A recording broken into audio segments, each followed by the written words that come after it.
नमस्कार प्यारे साथियों, स्वागत है आप सभी का एक बार फिर से आपके अपने यूट्यूब चैनल पर जिसका नाम है MD2 रीडर पब्लिकेशन। तो फ्रेंड्स, आज की वीडियो में बात करेंगे जो हरियाणा सरकार के द्वारा आपका CET एग्ज़ाम को लेकर नोटिफिकेशन जारी किया गया है उसके बारे में। फ्रेंड्स, अगर आप इस वीडियो को आराम से शुरू से लेकर लास्ट तक देखेंगे तो आपका कोई भी CET को लेकर क्वेश्चन है, डाउट है, क्वेरी है, वो सब दूर हो जाएगी। किस प्रकार से आपको इसमें आवेदन करना है, पेपर कैसे होगा, सोशियो इकोनॉमिक क्राइटेरिया के मार्क्स कैसे जुड़ेंगे, पेपर 1 होगा कि 2 होगा, फैमिली आईडी हो इंक्लूड होगी या फिर किस प्रकार से फैमिली में कौन कौन है, सारी चीज़ें एक एक पॉइंट्स ग्रुप डी के लिए क्या रहेगा, सी के लिए क्या रहेगा, सभी पॉइंट्स क्लियर होने वाले हैं। बेशर्ते आप वीडियो को शुरू से लेकर लास्ट तक पूरा देखें। और जो भाई पहली बार चैनल पर आए, चैनल को सब्सक्राइब कर सकते हैं। देखिए, सबसे पहले तो इन्होंने यही बताया कि भाई कोई भी डिपार्टमेंट है, स्टेट गवर्नमेंट का बोर्ड है, कॉरपोरेशन है और कोई भी एजेंसी है जो हरियाणा गवर्नमेंट के कंट्रोल में अंडर में, सारी वैकेंसी CET के तहत भरी जाएंगी, इस कमीशन के तहत भरी जाएंगी। मार्क्स ऑफ स्किल एंड और written examination for group post means the marks obtained in skill and और written examination as the case may be plus the marks for socio economic criteria. कह रहा group C के लिए जो आपका score बनेगा वो बनेगा, जो सेकंड पेपर है उसकी बात कर रहा है।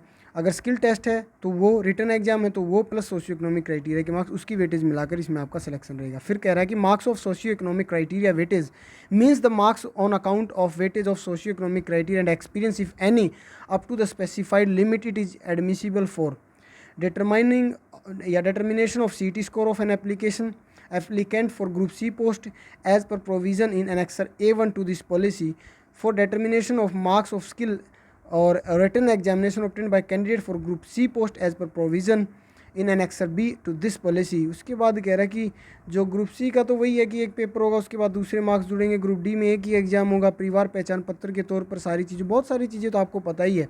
Total marks of CET marks mean the total of the maximum marks of CET and maximum marks of socio economic criteria weightage, यानी कि टोटल मार्क्स CET के आपके रिटर्न प्लस सोशियो इकोनॉमिक के मिलाकर टोटल रहेंगे। और उसके बाद टीचिंग पोस्ट आपकी जिनमें स्टेट है वो इससे बाहर रहेंगी। Qualification eligibility to appear in CET, तो कह रहा है 10+2 रहेगी ग्रुप सी के लिए, और जहाँ पर अलग अलग कैटेगरीज हैं या फिर स्पेसिफिक कोई पोस्ट है तो वो अलग रहेगी। उसके बाद ये CET में अपीयर होने के लिए 10+2 फॉर सी, और उसके बाद 10th कह रहा है ग्रुप डी के लिए। वही है कि सिटीजन ऑफ इंडिया हो, ए सब्जेक्ट ऑफ नेपाल या भूटान, तो वो इसमें CET के लिए अप्लाई कर सकता है। सिलेबस वही 75% जो पहले था वो इस बार दे दिया इन्होंने, सिर्फ एक लाइन इसमें ऐड की है।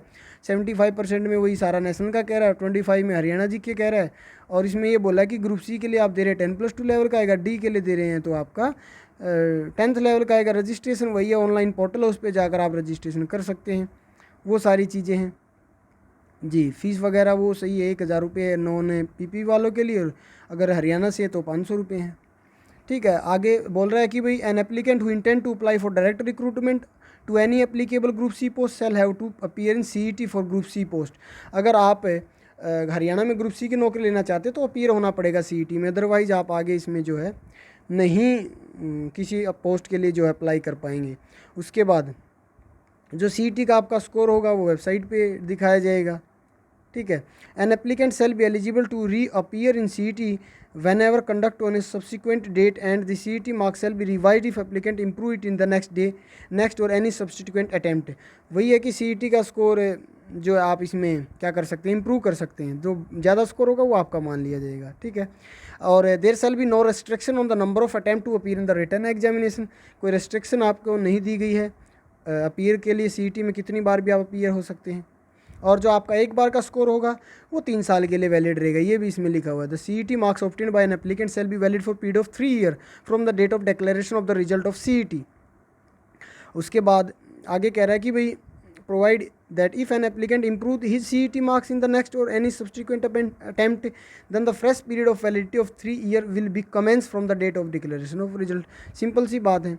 उसके बाद for calculation CET score of an applicant, the marks obtained in CET shall be added to the score if any on account of socio-economic criteria weightage to arrive at the CET score of the applicant। Final score वही है, CET score plus आपका socio economic criteria score, ये मिलाकर आपका final score बनेगा। CET marks and marks of socio economic criteria weightage if any shall be declare on the website, website पे declare रहेगा, cut off वगैरह सब कुछ इसमें आपको बताएंगे। उसके बाद CET examination marks for group D post, ऊपर सी के लिए था, अभी ये डी के लिए बोल रहा है। वही है सारी चीज़ें, एग्ज़ाम होगा, बस इसमें एक ही एग्ज़ाम होगा, आपका मार्क्स जुड़ के उसमें ग्रुप डी का वो आपका फाइनल कट ऑफ आ जाएगी। Process for recruitment of group C post, group C के लिए वही है, पहले एक पेपर होगा। अब ये थोड़ा सा पढ़ने वाली बात, इसमें पढ़ लेते हैं। After publication of C score in accordance with sub class, कह रहा है कि भाई जब सी का हम स्कोर पब्लिश कर देंगे उसके बाद हम क्या करेंगे। ऑन एडवर्टाइजिंग बीइंग इशूड, जो एडवर्टाइजमेंट पोस्ट होंगी, the commission shall invite application electronically of the eligible candidate based on merit list. तो आपसे ऑनलाइन आवेदन मांगे जाएंगे या आपसे पूछा जाएगा कि भी आप उस स्किल टेस्ट में, रिटन टेस्ट में अपीयर होना चाहते हैं या नहीं होना चाहते हैं। Provided at the maximum number of eligible candidate for the skill and और written examination who shall be eligible to appear in such examination based on number of post advertise. अगर पोस्ट आपकी कैंडिडेट इक्वल टू 5 टाइम, 30 से कम post है 5 गुना बुलाया जाएगा, 30 से 40 है तो फिक्स 150 बुलाया जाएगा। और कैंडिडेट इक्वल टू 4 टाइम, अगर 40 से ज़्यादा वैकेंसीज हैं तो 4 टाइम कैंडिडेट को जो है दूसरे टेस्ट के लिए बुलाया जाएगा। ये सारी चीज़ें इसमें दी हुई हैं। उसके बाद for consideration of a candidate against the post of general category, such candidate has to secure minimum 50% marks. तो फ्रेंड्स, अगर आप जनरल कैटेगरी से हैं, आप सी आपका हो चुका है, दूसरा आप ग्रुप सी के लिए दे रहे हैं, तो 50% लेना ज़रूरी है। अगर 50% से कम है, सीटें भले ही खाली रहें, आपको नहीं दी जाएंगी, वो क्या किया जाएगा, दोबारा से एडवर्टाइज की जाएंगी, ठीक है। और उसके बाद for calculation of marks of skill and और written examination of group C post, वो ऊपर दिया हुआ है नंबर 4 में। The commission shall on the basis of marks obtain in the written और skill and the socio economic criteria weight is 2.5 admissible if any, shortlist the candidate for selection, recommendation और waiting list in the respective categories and publish on the website in accordance with class 12। ये भी ठीक है जी। आपका जो score सी जो दूसरा होगा या मेन एग्जामिनेशन कह सकता हूँ, उसमें 2.5% आपके सोशियो इकोनॉमिक के जुड़कर जो है आपका आ जाएगा स्कोर, और वो वेबसाइट पर पब्लिश कर दिया जाएगा, फाइनलिस्ट और वेटिंग लिस्ट।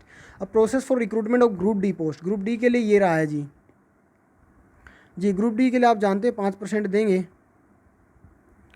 ये वेटिंग लिस्ट भी दी हुई है कि कैसे लगाएंगे, ग्रुप सी के लिए कैसे लगाएंगे और ग्रुप डी के लिए कैसे लगाएंगे, वो भी एक बार देख लेते हैं। Waiting list where the advertise number of each post is, अगर 25 या 25 से कम है तो वेटिंग में क्या रहेगा, 25% रहेंगे मिनिमम वेटिंग, और 25 से 50 है तो 15%, और 50 से ज़्यादा है तो 10% वेटिंग ये लगाएंगे, ठीक है। वेटिंग लिस्ट वही है कि 1 साल तक वैलिड रहती, पहले भी वो भी, ये भी, अभी भी यही है। The post lying vacant due to registration और डेथ ऑफ द सेलेक्टेड और appointed candidate during the period of validity of the waiting list shall be filled up from the waiting list and there is no need to advertise such vacancies again till the waiting list is alive और operative. ये भी सही है जी। Maintenance of record, the record of CET shall be preserved for 1 year from the date of declaration of result in hard copy, digital copy of record shall be retained for 5 years। और जी यही है, court है पंचकुला, ठीक है। उसके बाद अगर कुछ है तो वो भी देख लेते हैं। ये सोशियो इकोनॉमिक क्राइटेरिया के बारे में बता रहा है जी। अब maximum 5% socio economic criteria weightage in CET shall be admissible to the eligible candidate, 5% दिए जाएंगे जी आपको सोशियो इकोनॉमिक क्राइटेरिया के। नाइदर ही, यानी कि जो फॉर्म भर रहा है वो खुद, neither he himself nor any person from amongst the applicant family is was or has been a regular employ in any department, ना तो अभी हो ना था, तो खुद भी ना हो और कोई फैमिली में से भी ना हो, गवर्नमेंट जॉब पे किसी बोर्ड में, डिपार्टमेंट में, कॉर्पोरेशन में, कंपनी में, कमीशन में, तो आपको 5 नंबर मिलेंगे, ठीक है, या 5% कह सकता हूँ। Gross annual income of the family from all sources, salary, agriculture, business, profession etcetera for the financial year prior to the year of application should be less than 1,80,000 rupees only, 1,80,000 से कम income होनी चाहिए, उन्हीं को ये चीज़ें मिलेंगी।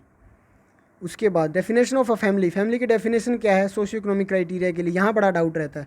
Mail applicant है तो वो खुद रहेगा, उसके father, mother, wife, unmarried, brother and son, ठीक है। मैरिड है तो सन हो जाएंगे, अनमैरिड है तो अनमैरिड ब्रदर हो जाएगा। फीमेल अनमैरिड एप्लीकेंट के लिए ये दिया हुआ है, फीमेल मैरिड के लिए भी दिया हुआ है, डाइवोर्स एप्लीकेंट के लिए भी दिया हुआ है, और फिर विडो वगैरह के लिए। तो मतलब कहने का अर्थ है 5% वेटेज दी जाएगी।